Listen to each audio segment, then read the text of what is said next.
mean, it sounds like a bit of a cliche, and people say, you go through a tough time and you appreciate life, but I think I appreciate life more than the average person. I mean, that's my sort of opinion. Yeah.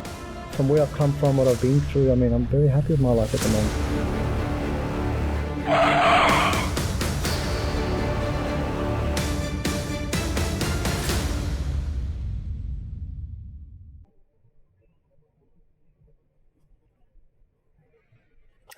Good evening, Australia. Welcome to the show. I'm Michael Kuzilny. Tough times never last, but tough people do. And we really have to be resilient, don't we? Because at school, everything's nice and fancy. They teach you about English and sports and Japanese and geography. But then once we leave school, no one comes to the rescue, you know. We always think everything's going to stay the same, but all of a sudden, the parents aren't there, the teachers aren't there, and then we go through the relationship issues, you know. There might be one, there might be two, there might be three. And a lot of people can't cope once they go through that. And the job issues, the money issues, self-esteem issues, you know, and all of a sudden a lot of people get depressed. I went to New York a few years ago. 40 million people diagnosed with severe depression and anxiety, and that's increasing by 25% every year. They say by 2030, Western society's number one sickness will be depression. Most of us will be depressed, so it's very important to smile a lot more. Bill's on the couch tonight. He's a fantastic guy, highly effective human being, spent 7 years in prison at the age of 19. Bill, it's amazing how you managed your life and it didn't fall apart. Most people would get so depressed, but 19 is when you were sentenced. That's correct. I was 19. It was a big shock to the system. It was something that I'd never imagined in my life, something I'd go through. No. Were you born in Australia? Or? No, I came here from Afghanistan when I was about 6 with my family. So I was very young when I came here, so yeah. Mum and Dad must have been so heartbroken, you know. So tell me, it's the past. I want to know what happened, because that's quite a big sentence. And being a criminal lawyer, I know there must have been a big impact on the people. Was there severe injuries? It wasn't the case that it's the stigma of a home invasion, kidnap. No one was physically assaulted or hurt, but I suppose the trauma that they went through, or the stigma that the public, the publicity we got. Of course. So that didn't help. And Bill, but there must have been a story behind it, you know. Of course. It's usually when we want to get somebody because they pissed us off. Who did you kidnap? It was someone we used to work for. Yeah. And I mean, what's been done now has been done, but it wasn't supposed to be the way it was supposed to be. We were just young and stupid and hot-headed. We thought we'd sort of give this guy a scare, but we didn't actually think of the repercussions or what we were doing, the impact it would have on people's lives. And it's just something that wasn't thought through. It was just something stupid. Sure. I mean, we physically didn't hurt anyone, but I mean, I can't speak for them. I don't know, you know. Okay. So he must have somehow escaped and gone to the police then, did he? Is that what happened to him? Well, no, he didn't. The story is a bit, it's something in my life that I don't like to talk about. I've sort of shut that down, but we kidnapped his daughter. Right. And at the time she was like 5. Right. But the thing is, again, I'm not trying to sort of downplay it or anything, but we didn't actually hurt anyone. That's how we looked at it. No. We're not hurting anyone. We're not doing anything wrong. You know, it's just to scare this person. Yeah, that's right. You wanted to, for him to inflict pain. And then sentencing, you were sentenced with your mates, 3 of you? They weren't actually my mates. Look, there was people that we worked in the one place. I'd met them about a month or so. Yeah. And it was our way to get this person back, to teach him a lesson. But again, as I said, it wasn't supposed to be the way it was. No. And Bill, I really appreciate your authenticity. I really think it's wonderful when you know, we've all mucked up, we've all sinned, we've all failed, we've all made mistakes. In fact, there's a lot of people sitting there who should have gone to prison for things they got away with, you know. But, you know, we're all perfectly imperfect. We all sort of screw it up in our own way. But it's nice how you share, you know, and I know you don't want to go back to that part, but it's good that you dealt with it. You were 19. How old are you now? 34 now. 34. And Bill, in prison you start off at the map. Yep. And that's lockdown for Well, you start off first in the custody centre when you get arrested. We were there. I was there for about 40 days. I never had any contact with my co-offenders after that day. No, it wasn't that I went against them or anything. I just wanted no contact with them. So I was there in the custody centre for about 40 days, which there's no natural sunlight and it's pretty crammed and people are straight off the street. So it's pretty hectic. Then you go to the MAP, which is the Melbourne Assessment Prison. You get assessed. Because I was on remand, I was sent to Port Phillip. I was there for about a year. And then from there I was sent to, which is the Hopkins prison now. And then Margate, which is a programs prison, which I went to get assessed for the violence program, which they said I wasn't required to do. Then I spent the last 2 years in an open camp, which is in Trawalla. So.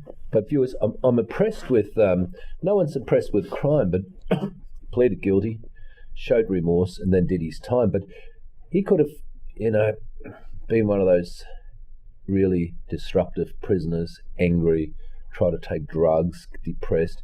But no, he managed his life. He did a degree in prison. He was a teacher in prison. So many other things. Tell me about even open a business in there as well. We had a cafeteria for visitors, for a visit centre for the prisoners' visitors. Yeah.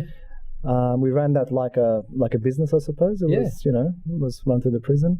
So that gave us interaction with the public, and it's amazing. Normality, yeah. It was and you're a teacher in there as well? Yeah, look, it was basic, literacy and numeracy. The guys who couldn't read or write.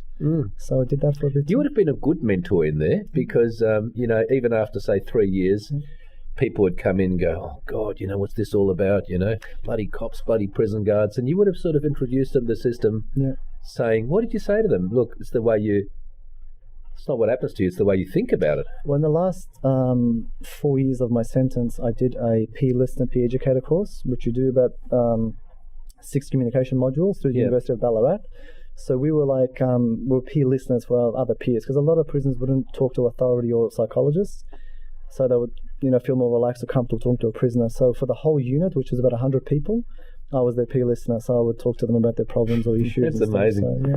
So, we weren't psychologists, but our job was to sort of see how serious and refer them on to someone that could actually help them. So, And you did a bachelor's degree in there? Yes, I did. Yes. How long was that for? That took me about 3 years. Wow. I carried my studies over when I went into jail, so yeah. Oh, because when you got sentenced, you were a student at Monash, was it? At Monash, at last I finished. Did your mates ever keep in touch with you after that? Well, look, it was when I got... We might talk about coming out of prison and how people react, but thanks for coming on, Adam, and thanks very much for watching, viewers. Have a lovely night, and we'll be back shortly.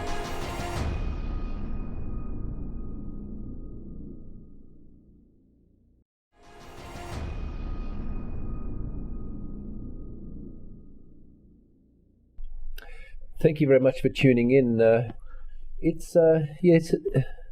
Governments are quite amazing, aren't they? I mean, we're starting to get more depressed. There's more people anxious. People, sometimes are behind on their mortgage. But it seems like, society's getting worse. Demerit points, I mean, we get fines. When I grew up, there was no demerit points. And when we still lost our license for speeding and, but now there's, I think 70,000 people roughly in every state because of points. They're suspended and they can't work, and it just makes this whole negativity worse. Of course, each state government's raking in $40 to $70 million in revenue, but it just seems it's all take, but no give. The other thing I think is quite appalling is that there's so much unemployment now in Australia, but as soon as you got a criminal conviction, they won't even touch you.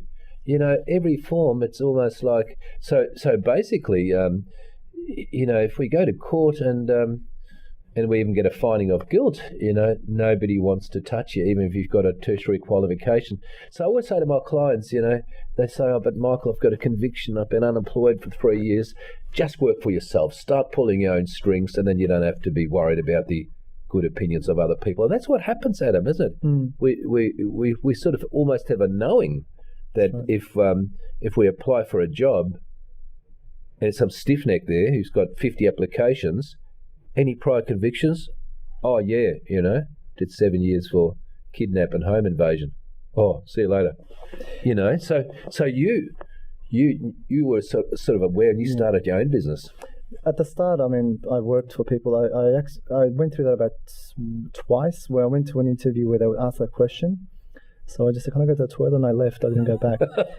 I was very lucky that the jobs that I did have, they didn't ask. So I didn't lie. If they didn't ask, I didn't sort of disclose that. I think it's really changed in the last sort of few years, hasn't it? It's almost like everyone asks now. They do. It's ridiculous. It wasn't like that 5-10 years ago. They've become a bit stiff. They have, yeah. And you've been asked a few times. As I said, it's only happened to me twice. Yeah. I've been fortunate that the jobs that I have had, I haven't been in that situation where they've asked me for that. No. I mean, they haven't asked a question, and I haven't. And have you ever come across somebody really genuine, and they said, "Look, you're a good bloke. You've made your mistake. You've paid, your dues."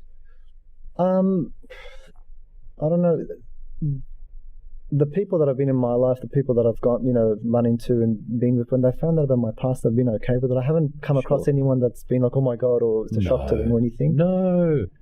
I think if it's like, if someone doesn't know who you are, I mean, the police a lot of times pull me over and they check my license. They go, have you been to jail? And they sort of look at me, look at my license. They sort of, look at you really funny or weird. No, you're a very wholesome, a very kind-hearted and beautiful human being. I haven't had that experience yet. I mean, no, you're a good man. You're a good man, and you mucked up. But like I said, we all have. Of course. We all have. I think if I got caught for all the things I did when I was young, I'd be doing 7 life terms back to back.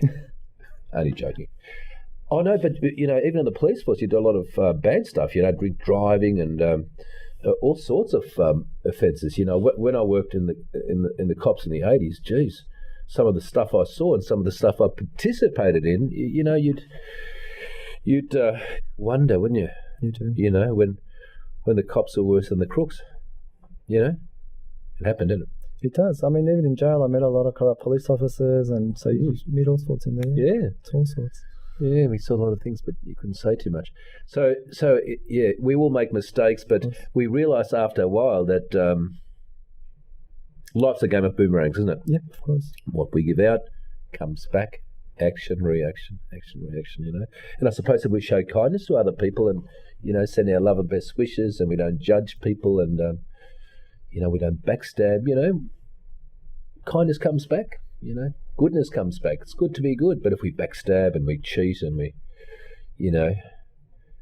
sneak around all the time and angry, it all comes back. Of course it does. Of course. I mean, anything bad you do, it catches up with you after time. Look, I think so. I've never seen anyone get to the top of Success Mountain and without being in the service of others and being happy and successful.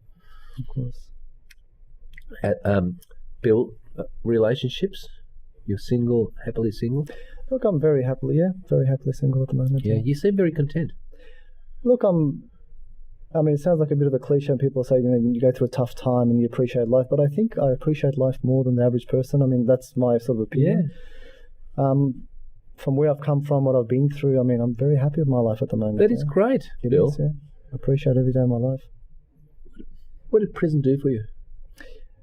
Again, a lot of people, you hear it, they say it's a wake-up call, but I think it's going to probably sound weird saying this, but I'm actually glad I went to prison. It's made me who I am today. It's made me appreciate my life more. It's made me who I am today. It's put a lot of things in my life into perspective. I mean, there was a stage, I was a good kid. I didn't do anything wrong, but maybe when you're young and you're stupid, you're a bit hot-headed. You don't rationalise or think about things a bit, more carefully or thorough. It's just, for me, I think it was a big wake-up call. And as I said, I'm as weird as it might sound, I'm actually very happy that I went to jail. It's been a good experience for me. Isn't that amazing, folks, isn't it? Yeah. Sometimes, that's right, it's a lot of people go through cancer or, they might have cancer and they're suffering and they just appreciate life a lot more. And good attitude from Bill, he appreciates it more, almost like Nelson Mandela, who did 27 years with a positive attitude. Look, in prison, you see a lot of people, I was fortunate, I was lucky that I had the support, that I had, there's a lot of people that are stuck in that cycle. I mean, whether it's drug abuse, family issues, their father's been to jail, their grandparents they've been institutionalized, they've been in jail since the age of 12. I mean, from the age of 12 to the age of 40, they've spent 3 or 4 years of their life outside. They haven't got those basic social skills or life skills that we have, or And there was a lot of people in jail when they were about to get released. They were scared to come into society. Well, a lot of people I represent, they want to go back in. Of course, because they're scared. I had one guy, folks. He came out of jail and he had nowhere to live, no mates. He said, all my mates are inside. He goes, I want to go back to jail, Michael. I said, well, I'm a lawyer, that's not, I can't tell the magistrate of Frankston you want to go to jail. So he got a bag of cocaine, went to the police station and threw it on the desk for the police to arrest him, and go to jail. But they still wouldn't lock him up. They don't like being told what to do. We'll be back very shortly with the great man, Bill.